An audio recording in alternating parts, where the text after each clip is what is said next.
Hello everyone, welcome back to our channel. We are doing the neuroanatomy classes. In the last class we have started with the white matter of the cerebrum.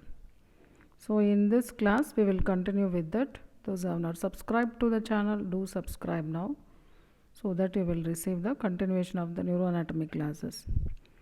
So now we will start with the commissural fibers which we have seen in the last class. In that continuation we will see the corpus callosum.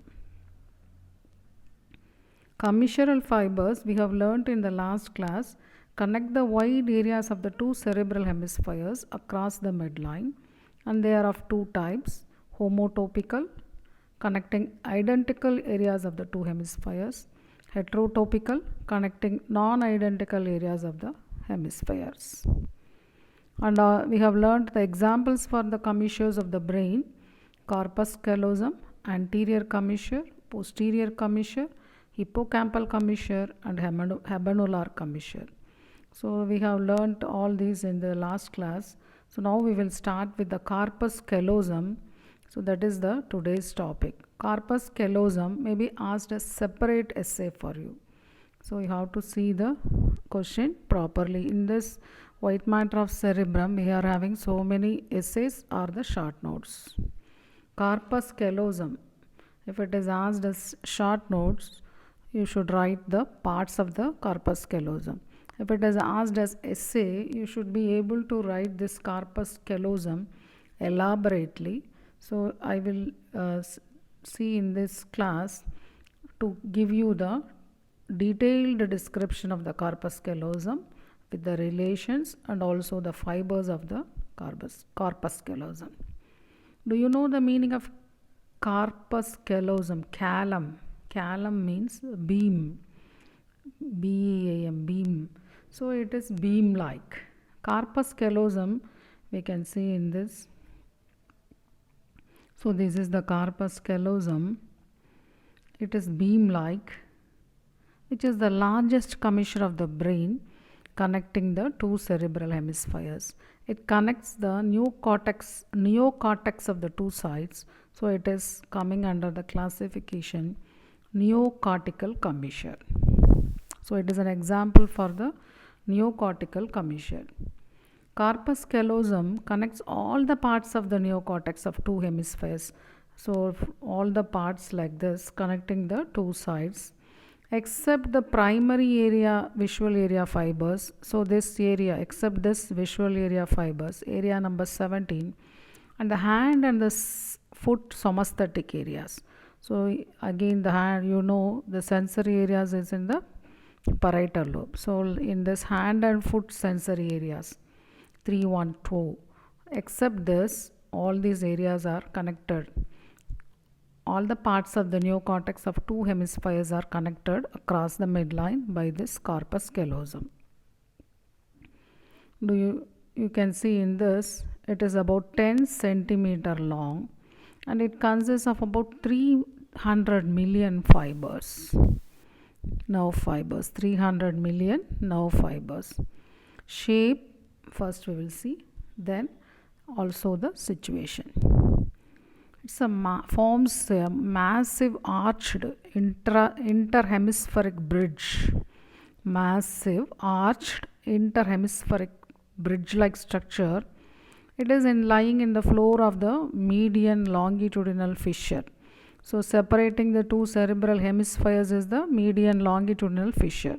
So this corpus callosum is lying in the floor of this fissure, connecting the medial surfaces of the two cerebral hemispheres. If you see the anterior end, so this is the anterior end of the corpus callosum and this is the posterior end of the corpus callosum. If you see the anterior end, it lies nearer the anterior end of the hemisphere. So this is the frontal pole. It is lying near the frontal pole than the occipital pole. So we have seen the shape and situation. Now we will see the external features and relations of the corpus callosum. So we have to know the parts of the corpus callosum, then relations of the corpus callosum. In the sagittal section of the cerebrum, it is seen as C-shaped. So this shape of this corpus callosum is C-shaped. Mass of white fibers on the medial surfaces of the hemispheres. It forms the roof of the lateral ventricle. So this is the lateral ventricle. This cavity is the lateral ventricle. And this is the septum pellucidum. So this corpus callosum forms the roof of the lateral ventricles. Parts of corpus callosum now we will see.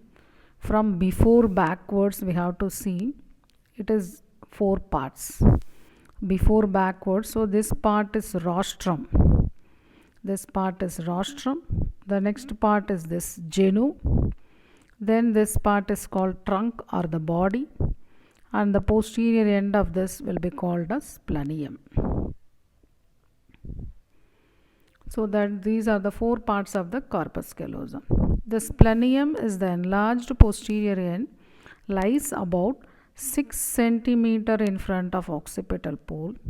The genu is situated, this genu is situated about 4 centimeter behind the frontal pole.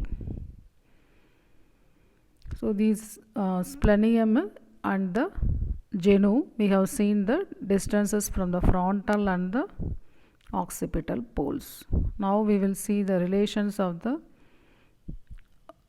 corpus callosum. So you have learnt already this. What is this gyrus? Cingulate gyrus. So that is the cingulate gyrus. So what is the relation? You can now, it is related to the body of the corpus callosum.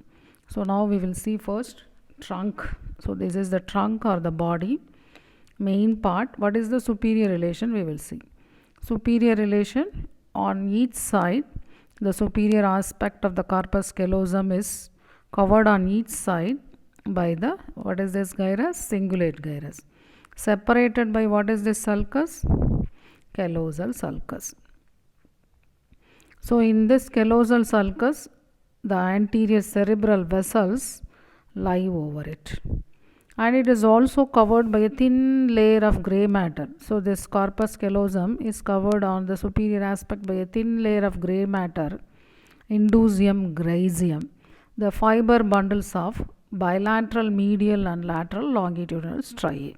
So these are the superior relations of the trunk of the corpus callosum. Now we will again summarize. Grey matter, indusium griseum, the anterior cerebral vessels, cingulate gyrus, separated by the callosal sulcus. Now inferior relations of the trunk of the corpus callosum. So inferiorly, this trunk of corpus callosum forms the roof of the, so this is the lateral ventricle, it is forming the roof of the central part of the lateral ventricle. It gives attachment to the mid-sagittal bilaminar fold of neural tissue known as septum pellucidum.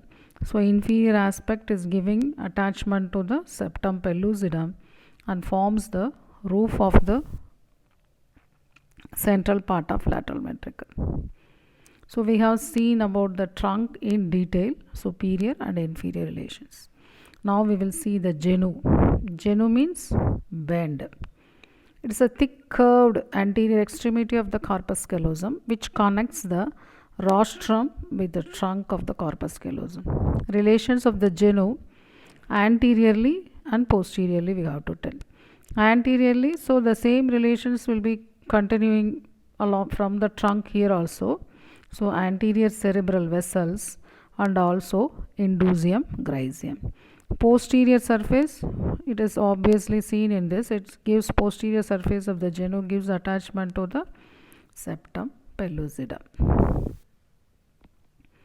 Now the genu we are seeing on each side, it forms the anterior wall of the anterior horn of the lateral ventricle. So this lateral ventricle will have the parts extending, front will be anterior horn, central part, and here will be the posterior horn and also inferior horn. So this genu forms the anterior wall of the anterior horn of lateral ventricle. Now we will see the rostrum. Rostrum, do you know the meaning of rostrum? Rostrum meaning beak-like, beak-like. The genu extends downwards and backwards as a thin prolongation to join the lamina terminalis. So the lamina terminalis is here, forming the rostrum of corpus callosum. Relations of rostrum: superiorly, what is this? Septum pellucidum. Inferiorly, the same will be continuing here, indusium griseum. So these are simple relations you can understand. For trunk, superior relations and inferior relations. Genu, anterior relations and posterior relations. Rostrum, superior relations and inferior relations. This rostrum of corpus callosum, so this is the rostrum, forms part of the floor of anterior horn of lateral ventricle. So anterior horn is not seen in this. We will see in the class lateral ventricle in detail.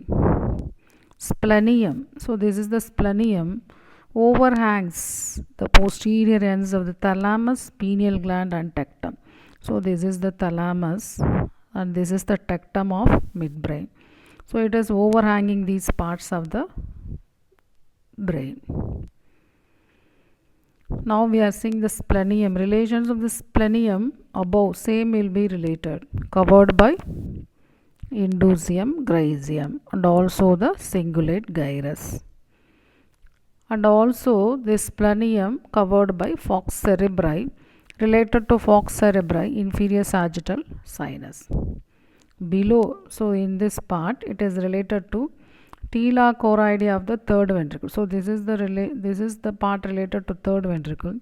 So the tela choroidea of third ventricle, and also this fissure is called transverse fissure, in which the great cerebral vein of Galen lies. So below is related to great cerebral vein of Galen. So relations of splenium we are seeing above and below we have seen. Posteriorly, the splenium is related posteriorly. Here it is related to tentorium cerebelli and beginning of straight sinus. On each side it is related to crus of the fornix. So these are the relations of the corpus, parts of the corpus callosum.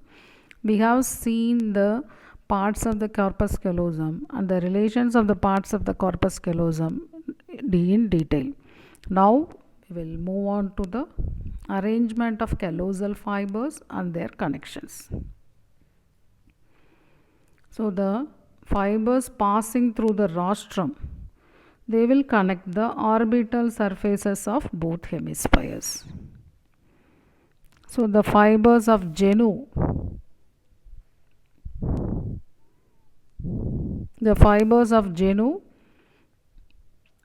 will be called as forceps minor. Proceed forwards and laterally as a bundle. That bundle is called forceps minor. Connect the medial and lateral surfaces of frontal lobes.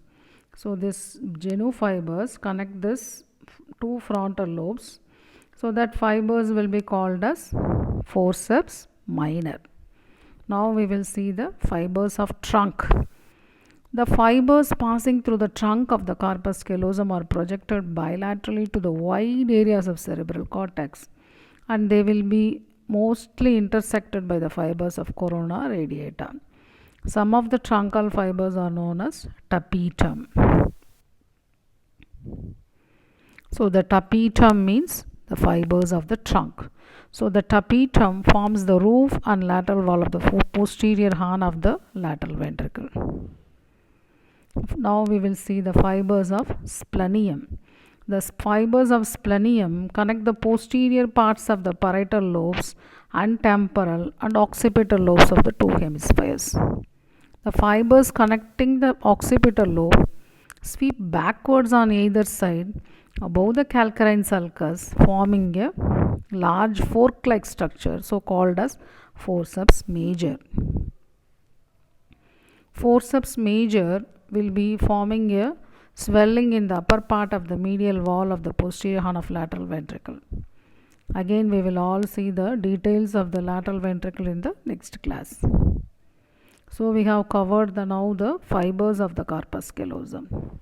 So the fibers of the genu will be forceps minor, the fibers of the trunk will be trapetum, fibers of the splenium will be the forceps major. So we have concluded the corpus callosum now. We have seen in detail. Now we will conclude with the functions of corpus callosum.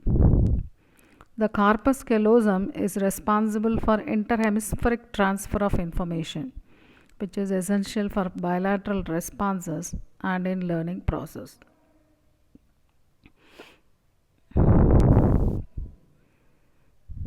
So split brain is if the corpus callosum is congenitally absent or sectioned surgically, each cerebral hemisphere becomes isolated. This condition is called split brain. So in this class we have seen the corpus callosum in detail. You have to see the previous video, white matter of the cerebrum, types, and then we have seen in this class the largest commissure, corpus callosum. This may be asked as separate question. In this class we have covered the corpus callosum in detail. If it is asked an essay, you should be able to write elaborately with diagrams. So the corpus callosum diagrams you have to learn along with the diagrams of the lateral ventricle. Those who have not subscribed to the channel, do subscribe now. Keep watching the videos. Thank you.